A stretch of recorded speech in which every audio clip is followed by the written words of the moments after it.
Hi, welcome back to the channel. Last week I made a forest-like scream thing in MiniBrute V, and since then I've had requests on how to do the same thing in Serum, and here we are. So first of all, let's obviously add our trusty Serum, put it on the Atmos bus, that sounds good, and scream. Let's create a MIDI part. I'm not quite sure exactly where I want to place this scream. It's somewhere around this section, which I'll play in a moment. Let's put it on D sharp. Let's go D sharp 1. So just a saw. Now the first step is the trick I showed a few weeks ago in basically an unrelated video, and that is to create a self-resonant filter. So the first thing we want to do is delete all of these, just keep sine. And to be honest, it doesn't really make a difference what wavetable you select for this because we're turning it down anyway. But by having a sine wave, it makes it much easier because then we only need to turn down one harmonic to reduce it completely. Whereas obviously if you had a saw, you need to turn them all down, which is just a bit unnecessary. So now, hopefully, I'm playing this back and we have no output from Serum, which is exactly what we want. Next, we need to go over to our filters, and in S2 filters, we choose MG Dirty, which is our friend here. Let's play this back, and nothing so far until we turn the resonance up.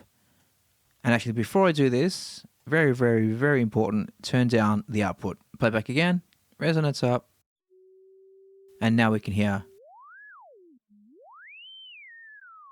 Now we can hear the output. It's obviously very low in volume, but that's intentional because like I said, we don't want to blow our ears out. Now part of the sound, or one of the main features of the sound, is the pitch shifting. So if we turn down the pitch, if we adjust the pitch wheel, we're not hearing anything at all. So let's add key tracking, like so. And now we get the pitch bend. Let's turn this to 12.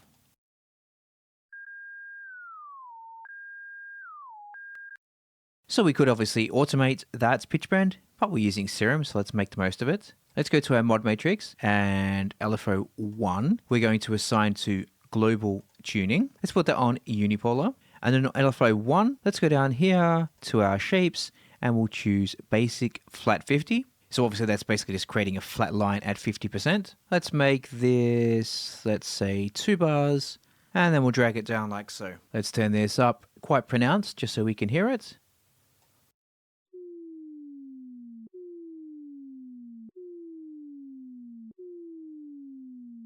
And obviously we'll extend that because we know we're using 2 bars for this sound.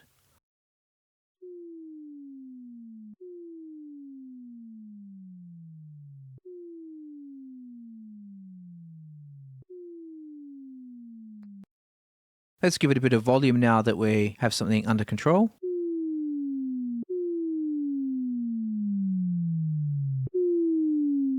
Now let's go to LFO 2. Let's drag that one over so it's a ramp also. Make sure the time is aligned, so 2 bars for that one also. Let's put that on cutoff and not too much. Let's about there for now.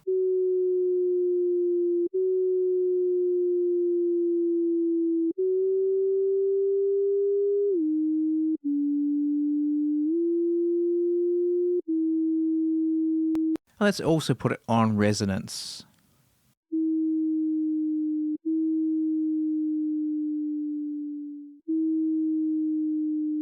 Then over to our mod matrix. The tuning is way too much. That was just done for demonstration purposes. So let's put that right back. Let's try about 6%.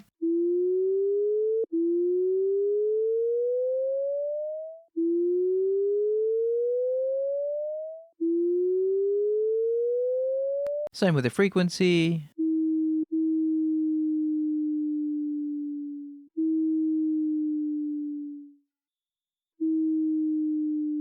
Now let's go to our effects section, which is where the magic really happens. And the first thing we need is obviously a reverb. Let's choose one of the new convolver ones. And obviously it needs to be quite big. So let's try massive, turn the mix all the way to 100%. And once again, be quite careful with this because the convolver reverb really tends to overload it. So turn this down quite a bit and be very mindful of the gain staging between each of the modules. So I turned the output down here because it was clipping on this module.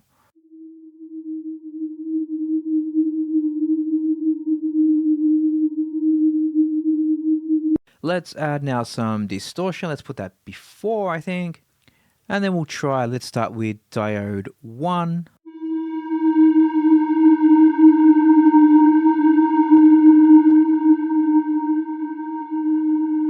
Once again, it's clipping on the reverb, so pay attention there, like I said.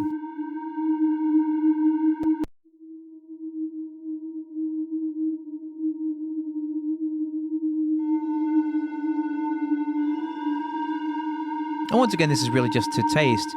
None of these are right or wrong. It's really just going for the character that you want.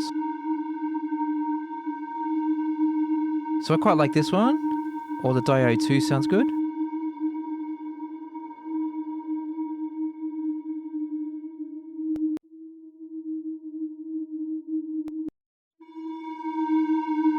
I think linear fold works in this context, or works in my desired context anyway.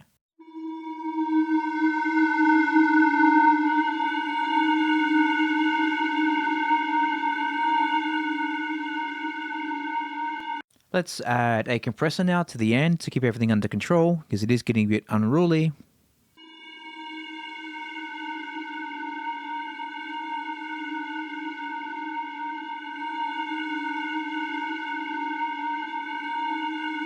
Even the default settings are fine there for this. That's fine. Let's maybe also try chorus. Let's put that, let's go after the distortion. And let's try also a hyperdimension.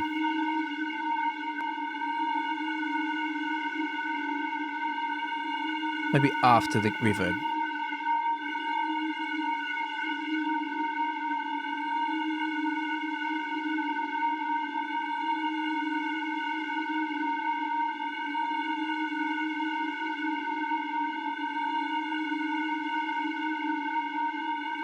Not sure. Let's listen to it in context. So this is what we have for the track. Like I said, I'm not quite sure where this scream's going to go.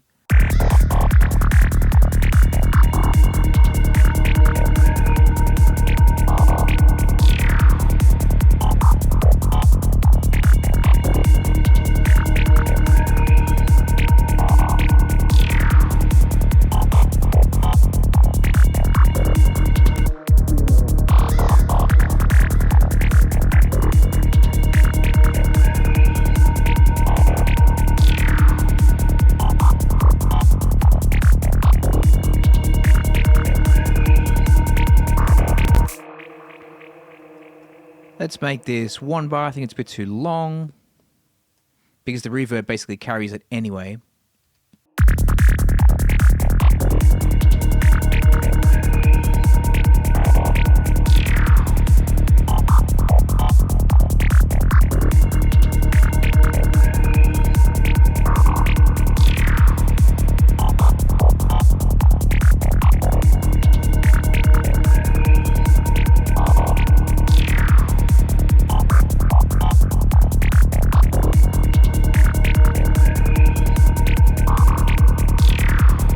So after a bit of tweaking, this is what I have.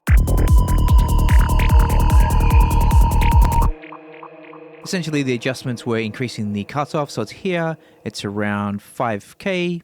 Resonance was unchanged, and if we go to the matrix, the main tuning is just a little bit, only at 2%. The filter frequency is -2%, and the filter 1 resonance is -2%. So as you can see, very, very small modulations here, because we don't want it to sound too modulated, if that makes sense. It's just a very constant sound with just the most subtlest of movement in it. And basically that's what gives it the haunting sound. You can sense a change, but it isn't as obvious as to immediately draw attention.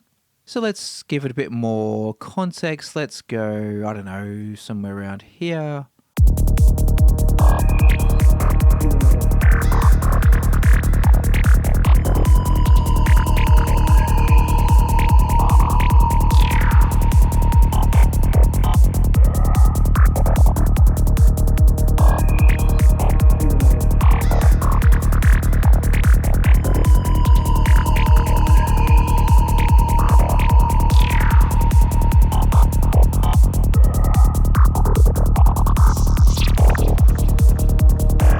So there we go. I think that's working. Thanks for watching, and I'll be back shortly with something else. We'll see you then. Bye.